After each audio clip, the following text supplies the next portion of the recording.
नहीं, देखिए, ये सेंटिमेंट से जुड़ा हुआ मामला है, इससे तो कोई इनकार नहीं कर सकता। लेकिन सेंटिमेंट हर कौम की सेंटिमेंट है, हर मजहब की अपनी सेंटिमेंट होती है। लेकिन हमारे मुल्क का हमेशा ये रहा है कि हमारे मुल्क में कानून है, हमारे मुल्क में आईन है, संविधान है। अगर दो कौमों के बीच में या दो नजरिए के बीच में अगर कोई नाइतफाकी होती है तो उसका एक ही रास्ता है कि हम न्यायालय जाएं, कोर्ट जाएं, और कोर्ट जो फैसला दे उसको हम लोग कबूल करें।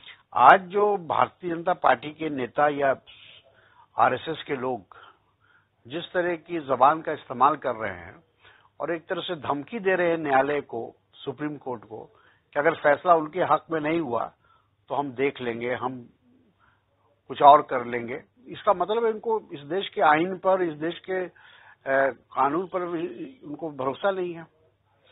तो और ये मामला जो है, जो कोर्ट में मामला है, ये सिविल का मामला है, कि ये मामला है, जमीन का मामला है।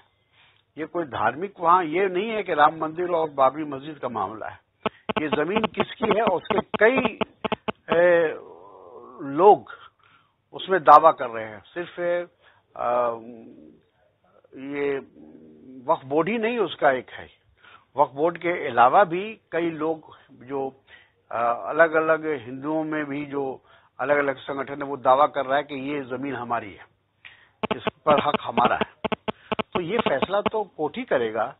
40 साल जो हो गया इनको ये बात को लेकर चलने में, राम मंदिर को, और हर इलेक्शन के वक्त, इलेक्शन जब 5 साल इलेक्शन का होता है तो ये 4 साल तक खामोश रहते हैं। आखिरी साल जब इलेक्शन का आता है तो राम मंदिर की बात करना शुरू होती है, क्योंकि ये नहीं चाहते हैं कि इतना बड़ा जो एजेंडा उनको मिला हुआ है, एक भावनात्मक एजेंडा, जज्बाती एजेंडा, उस एजेंडे को ये समाप्त करना नहीं चाहते। कि कांग्रेस कानून के साथ है, संविधान पर विश्वास करती है, न्यायालय जो न्यायालय के द्वारा होगा। नहीं, आस्था से देश नहीं चलेगा। देश चलता है न्यायालय से, देश चलता है आईन से, कानून से।